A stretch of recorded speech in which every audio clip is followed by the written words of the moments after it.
सुप्रभात, नमस्कार। मैं सुधा सक्सेना। जीवन में अपने कार्यों को सुचारू रूप से करने के लिए शारीरिक गतिशीलता की आवश्यकता होती है ताकि हम अपने मस्तिष्क को भी स्वस्थ कर पाएं।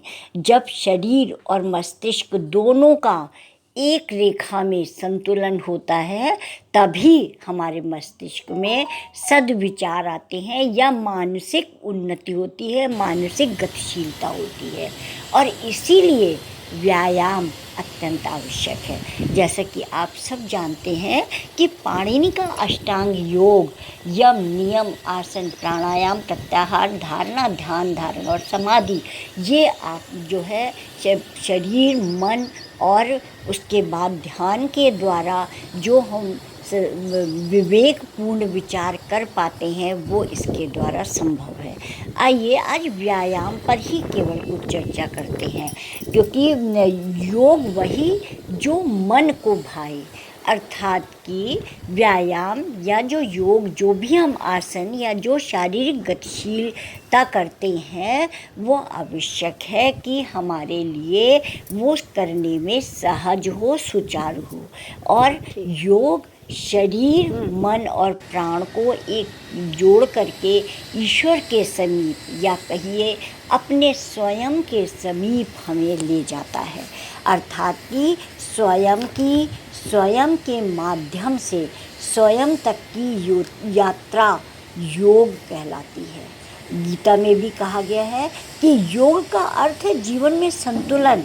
श्री कृष्ण कहते हैं समत्वम योग उच्यते, अर्थात समत्व का अर्थ संतुलन है। सुख दुख, लाभ हानि, जय पराजय, मान अपमान, ठंड गर्मी, प्रत्येक स्थिति में संतुलन बनाए रखना ही योग का मुख्य लक्ष्य है। योग के जरिए ही हम तन, मन और आत्मा में संतुलन ला करके अपना बहुआयामी विकास के पथ पर बढ़ते हैं। योग से कार्य उत्पादकता और कुशलता बढ़ती है। यहाँ पर एक बात मैं कहूँगी कि मिथकों को तोड़ना जरूरी है। योग को किसी धर्म से न जोड़ें। यह एक विज्ञान है और सभी के लिए सार्थक है। योग करने के लिए शरीर लचीला होना चाहिए। यह भ्रांति है कि योग करने वाले शरीर से अकड़न चली जाती है। इससे दर्द होना भी भ्रांति है, जबकि वह दर्द से राहत देता है। योग कसरत नहीं, सहजता से किए जाने वाला प्रयोग है। अर्थात कि जो भी हम व्यायाम करें वो हमें यह रहे कि हमारा शरीर आसानी से और जितना बर्दाश्त कर सकता है उसके अनुरूप ही हम प्रयास करें। इसका शरीर पर सकारात्मक प्रभाव पड़ता है। वर्तमान में योग के द्वारा शारीरिक, मानसिक और भावनात्मक समस्याओं का समाधान हो रहा है। योग से पाचन अंगों की शक्ति बढ़ती है, पाचन अंगों पर सकारात्मक प्रभाव पड़ता है। योग से हृदय, रक्त, फेफड़े व तंत्रिका तंत्र पर सकारात्मक प्रभाव पड़ता है और मस्तिष्क का संतुलन बना रहता है। चेतना को एक लय में ले आता है। योग जो है वो चेतना को एक लय में ले आता है। तात्पर्य यह है कि जब शरीर स्वस्थ होगा तो हमारी जो रक्त वाहिनियाँ हैं वो अच्छे से कार्य करेंगी, और जब पूरे शरीर में रक्त का संचार अच्छे से होगा तो निश्चित रूप से हमारा जो मस्तिष्क है वह भी सही रूप से कार्य करेगा।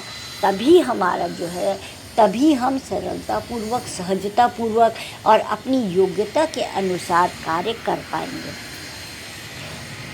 इसी प्रकार से चेतना को योग जो है, व्यायाम जो है वो एक लय में लाता है।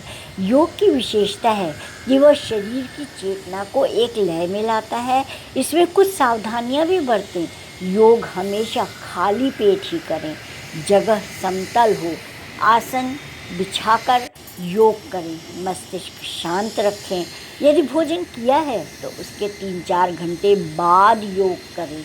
योग का स्थान हवादार और शांति वाला हो। दिमाग के साथ, मतलब माइंडफुलनेस माने कि पूरे चेतनता के साथ योग अभ्यास करो।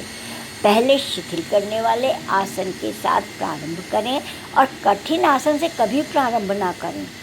पहले हल्के फुल्के व्यायाम करते हुए अपने शरीर को ऊष्मा देते हुए आगे बढ़ें और फिर योगासन में श्वसन पर ध्यान दें कि सामान्य रूप से जब आपकी सांसें आने जाने लगे तब आप अपने योग को बढ़ाते हुए आगे बढ़ें।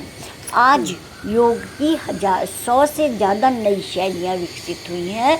वह सभी आपके शरीर को और स्वस्थ बनाती हैं और अंग प्रत्यंग में गतिशीलता प्रदान करती हैं, जिससे कि रक्त संचार में सुविधा होती है और अच्छी होती है। इस प्रकार से अगर हम देखें तो शारीरिक और मानसिक रूप से योग मजबूत करता है। तो आज इतना ही। यदि आपको मेरी चर्चा अच्छी लगती हो तो मेरे चैनल को आगे बढ़ाइए। धन्यवाद।